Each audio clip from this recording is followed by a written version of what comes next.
語聞き流し10分間、名作リスニング、英語テキストと MP3 ダウンロード、その他の物語は、ホームページよりご利用いただけます。88thpp.com 88thpp.com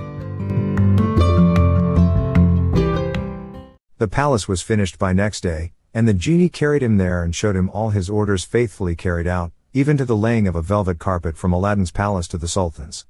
Aladdin's mother then dressed herself carefully, and walked to the palace with her slaves, while he followed her on horseback. The Sultan sent musicians with trumpets and cymbals to meet them, so that the air resounded with music and cheers. She was taken to the princess, who saluted her and treated her with great honor. At night the princess said goodbye to her father, and set out on the carpet for Aladdin's palace, with his mother at her side, and followed by the 100 slaves. She was charmed at the sight of Aladdin, who ran to receive her. "Princess," he said, "blame your beauty for my boldness if I have displeased you." She told him that, having seen him, she willingly obeyed her father in this matter. After the wedding had taken place, Aladdin led her into the hall, where a feast was spread, and she supped with him, after which they danced till midnight. Next day Aladdin invited the Sultan to see the palace. On entering the hall with the 24 windows, with their rubies, diamonds, and emeralds, he cried, "It is a world's wonder. There is only one thing that surprises me. Was it by accident that one window was left unfinished?" "No, sir, by design," returned Aladdin. "I wished your majesty to have the glory of finishing this palace." The Sultan was pleased, and sent for the best jewelers in the city. He showed them the unfinished window, and bade them fit it up like the others. "Sir," replied their spokesman, "we cannot find jewels enough."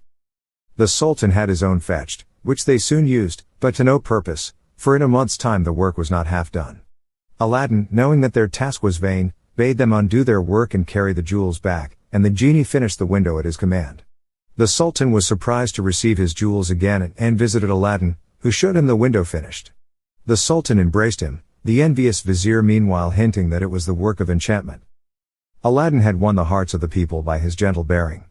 He was made captain of the Sultan's armies, and won several battles for him, but remained modest and courteous as before, and lived thus in peace and content for several years. But far away in Africa the magician remembered Aladdin, and by his magic arts discovered that Aladdin, instead of perishing miserably in the cave, had escaped, and had married a princess, with whom he was living in great honor and wealth.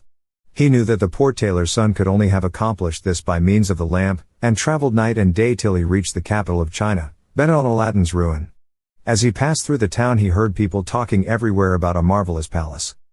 "Forgive my ignorance," he asked, "what is this palace you speak of?" "Have you not heard of Prince Aladdin's palace?" was the reply, "the greatest wonder of the world?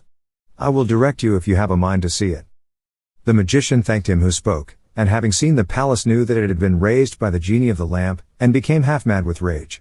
He determined to get hold of the lamp, and again plunge Aladdin into the deepest poverty. Unluckily, Aladdin had gone a-hunting for 8 days, which gave the magician plenty of time. He bought a dozen copper lamps, put them into a basket, and went to the palace, crying, "New lamps for old," followed by a jeering crowd. The princess, sitting in the hall of 24 windows, sent a slave to find out what the noise was about, who came back laughing, so that the princess scolded her. "Madam," replied the slave, "who can help laughing to see an old fool offering to exchange fine new lamps for old ones?" Another slave, hearing this, said, "There is an old one on the cornice there which he can have." Now this was the magic lamp, which Aladdin had left there, as he could not take it out hunting with him. The princess, not knowing its value, laughingly bade the slave take it and make the exchange. She went and said to the magician, "Give me a new lamp for this." He snatched it and bade the slave take her choice, amid the jeers of the crowd. Little he cared, but left off crying his lamps, and went out of the city gates to a lonely place, where he remained till nightfall, when he pulled out the lamp and rubbed it. The genie appeared, and at the magician's command carried him, together with the palace and the princess in it, to a lonely place in Africa. Next morning the Sultan looked out of the window towards Aladdin's palace and rubbed his eyes, for it was gone. He sent for the vizier, and asked what had become of the palace. The vizier looked out too, and was lost in astonishment. He again put it down to enchantment, and this time the Sultan believed him, and sent 30 men on horseback to fetch Aladdin in chains. They met him riding home, bound him, and forced him to go with them on foot. The people, however, who loved him, followed, armed, to see that he came to no harm. He was carried before the Sultan, who ordered the executioner to cut off his head. The executioner made Aladdin kneel down, bandaged his eyes, and raised his scimitar to strike.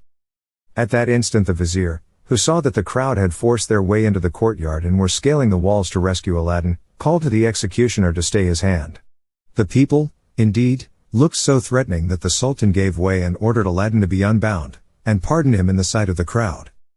Aladdin now begged to know what he had done. "False wretch," said the Sultan, "come hither," and showed him from the window the place where his palace had stood. Aladdin was so amazed that he could not say a word. "Where is my palace and my daughter?" demanded the Sultan. "For the first I am not so deeply concerned, but my daughter I must have, and you must find her or lose your head." Aladdin begged for 40 days in which to find her, promising if he failed to return and suffer death at the Sultan's pleasure. His prayer was granted, and he went forth sadly from the Sultan's presence.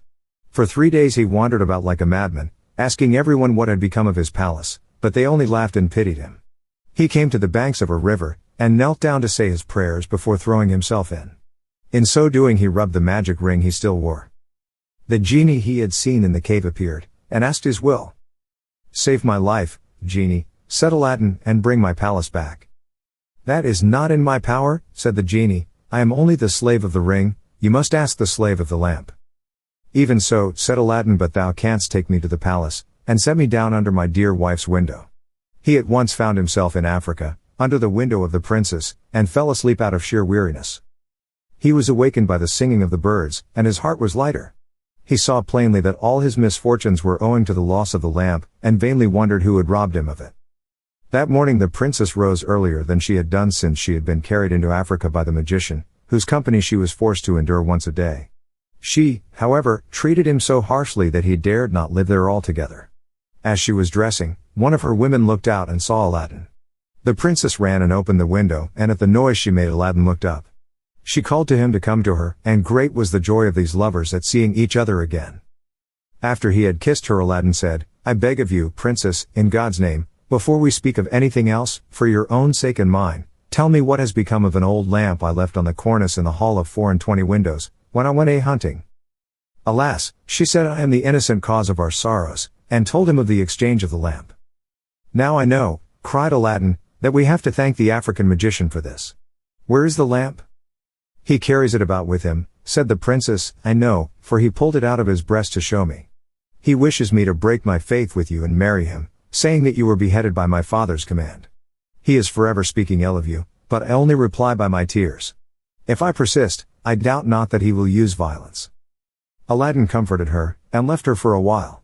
He changed clothes with the first person he met in the town, and having bought a certain powder returned to the princess, who let him in by a little side door.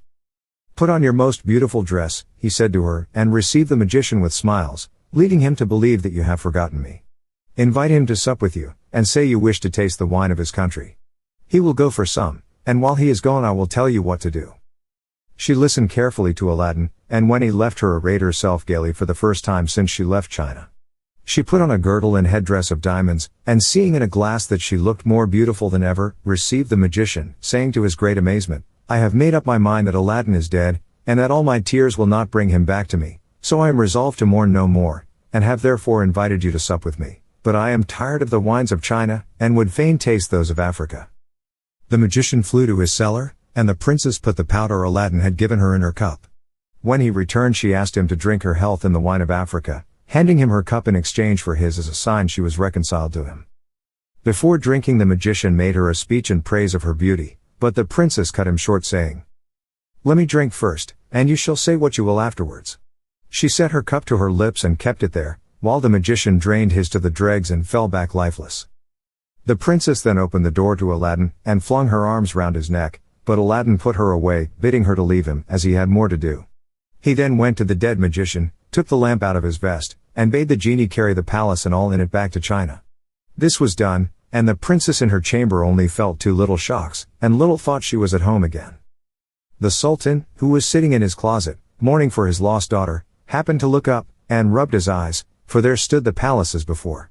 He hastened thither, and Aladdin received him in the hall of the 24 windows, with the princess at his side. Aladdin told him what had happened, and showed him the dead body of the magician, that he might believe. A 10 days feast was proclaimed, and it seemed as if Aladdin might now live the rest of his life in peace, but it was not to be. The African magician had a younger brother, who was, if possible, more wicked and more cunning than himself. He traveled to China to avenge his brother's death, and went to visit a pious woman called Fatima, thinking she might be of use to him.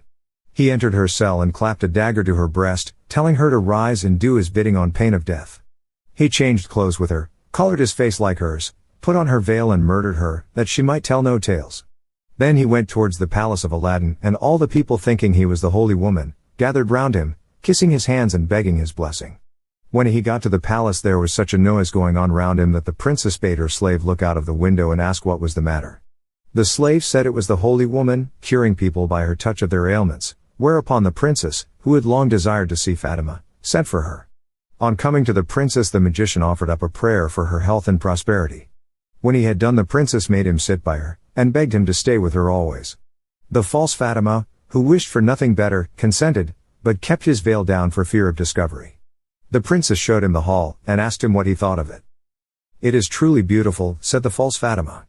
"In my mind it wants but one thing." "And what is that?" said the princess.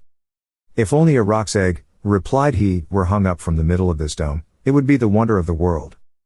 After this the princess could think of nothing but a roc's egg, and when Aladdin returned from hunting he found her in a very ill humor. He begged to know what was amiss, and she told him that all her pleasure in the hall was spoilt for the want of a roc's egg hanging from the dome. "If that is all," replied Aladdin, "you shall soon be happy." He left her and rubbed the lamp, and when the genie appeared commanded him to bring a roc's egg. The genie gave such a loud and terrible shriek that the hall shook. "Wretch," he cried, "is it not enough that I have done everything for you, but you must command me to bring my master and hang him up in the midst of this dome? You and your wife and your palace deserve to be burnt to ashes, but this request does not come from you, but from the brother of the African magician whom you destroyed. He is now in your palace disguised as the holy woman whom he murdered. He it was who put that wish into your wife's head. Take care of yourself, for he means to kill you." So saying, the genie disappeared. Aladdin went back to the princess, saying his head ached, and requesting that the holy Fatima should be fetched to lay her hands on it. But when the magician came near, Aladdin, seizing his dagger, pierced him to the heart. "What have you done?" cried the princess. "You have killed the holy woman." "Not so," replied Aladdin, "but a wicked magician," and told her of how she had been deceived. After this Aladdin and his wife lived in peace. He succeeded the Sultan when he died, and reigned for many years, leaving behind him a long line of kings. 英語聞き流し10分間、名作リスニング。英語テキストと MP3 ダウンロード、その他の物語は、ホームページよりご利用いただけます。88thpp.com 88thpp.com